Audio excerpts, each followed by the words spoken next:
We are recording this session, just to let everybody know.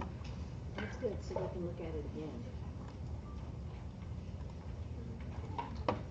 Okay, again, my name is Tamika Nolan. I'm in the Office of Technology. I'm the learning technologist here on the Dallas campus. So the topics I'm going to be covering is the poster template, the format, font sizes, images, grid lines, text boxes, how to submit your poster, and then I'm going to show you some examples. So your poster template. First things first, when you receive your template, please save it before you start working on it. I don't know how many times somebody started working on their template and you forget to save. So just be sure to save your template to your computer.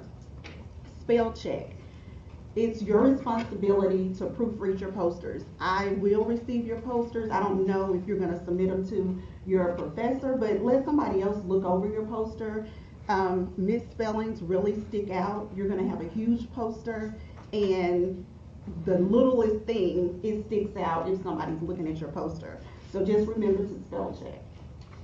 Also, don't forget copyright laws with your images or when your citations. Be sure that you're paying attention to all of that, because people will come by and just take a snapshot of your poster and then it's off. So just be sure that you're covering all those bases.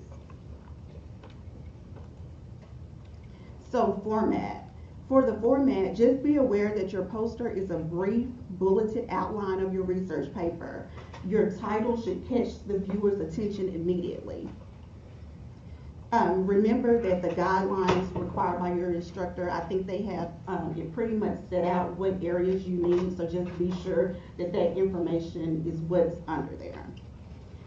White space and balance in your poster is very important, and you'll see this more when I show you the examples. You don't want your poster congested or crowded looking, so just be sure to notice your spacing.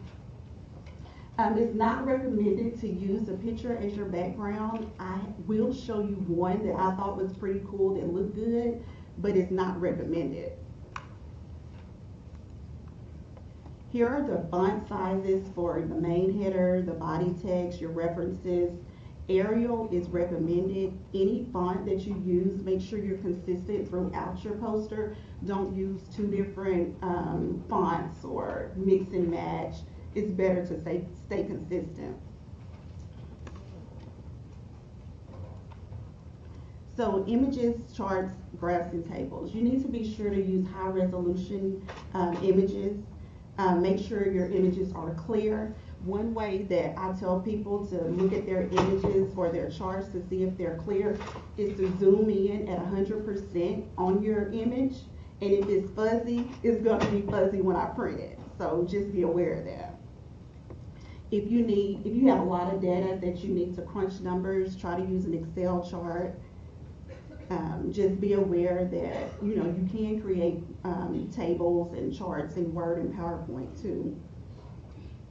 When you have charts or graphs outside of Word or PowerPoint or whatever you're creating it, try to insert it as a special object. Don't just copy and paste it, because that declines or it minimizes the resolution of the image. So just be aware of that.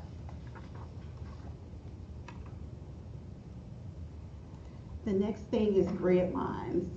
So grid lines help you with your margins and to align your text boxes, and it can be found in the view group if you go to a PowerPoint. It also helps, when I was talking about overcrowding, it also helps your posters not seem to be so overcrowded, because you have those grid lines that you can look at, and it just keeps even spacing. So please use those. Those are important. Your text boxes. There should only be one text box under your subheader, and try to align the width of your text box to the subheader. If you use bullets, use the dots and squares. Don't use pictures or symbols.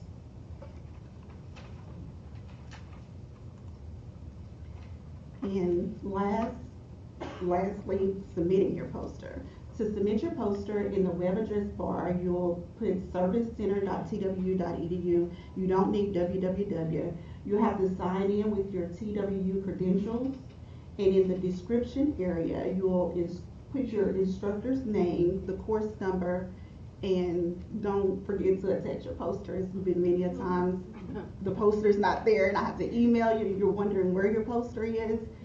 And just be sure afterwards, a couple of days, I'm not sure, it's going to be a lot of students, so I'm not sure how many days, but be sure to check your email because I will send you an email to let you know when and where to pick up your poster. And if I see something wrong, I may email you back, and some people are like, well, why she didn't call me? Well, we email. I need to have like a tracking system to know what's going on, so just check your email. Because if I see something, I'll say, hey, this is misspelled or something like that, so it can help. And so I'll show you some examples of some of the posters. So this is one. Isn't that pretty? See, y'all, look at the white spacing. The pictures are very clear and concise. If you look at the alignment, look at the bullets.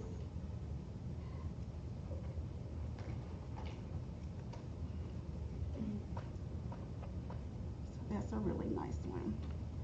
Let's look at another one. That's one that grabs your attention. It does. And even though it's black and white, it still looks, pretty good.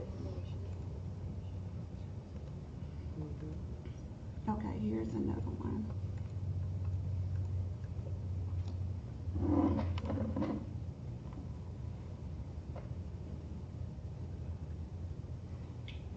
It's very busy. What do y'all think of that? The other one felt better. You like? This has got so much written on it, it's a little overwhelming. Okay, I'm going to show you a couple of posters from our occupational therapy department. I was talking about the background. Tell me what you think about this one.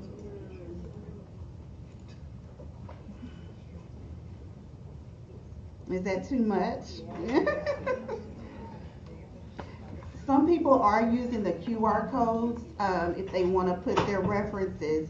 I know going to some of the conferences, they'll use a QR code and have a PDF of their poster. So if it's a full conference, everybody doesn't have time to read every little bit of your poster. So they'll use a QR code at the bottom and the person can just look at it on the way home, while they're on the plane home. I don't know if that is an option. You have to check the guidelines with your instructor, but I have noticed that at conferences. I'll show you one more. And y'all tell me what you think.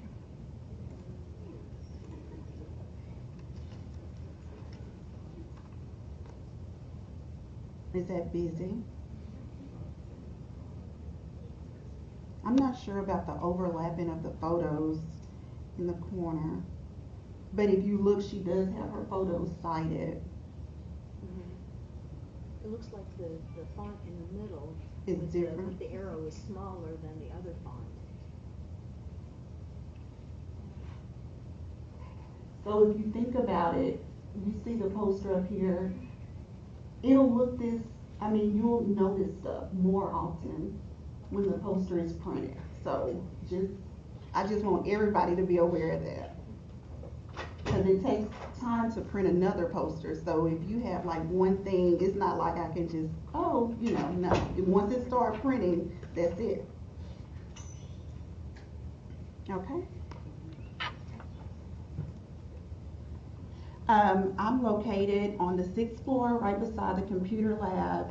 If you have any questions or if you want to, I can put your poster, your PDF, or I prefer you send it as a PowerPoint because if I see something out of place, we can talk about it on the phone and I can correct it. If you send it to me as a PDF, I can't mess with it, But I'm on the 6th floor, and if you want me to look at your poster or anything like that, I'm available to do that.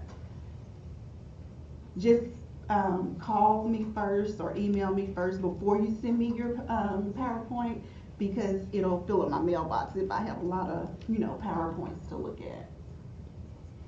Okay? Any questions? Yeah. Do we have access to that PowerPoint? Yes. Yes, they're gonna put the PowerPoint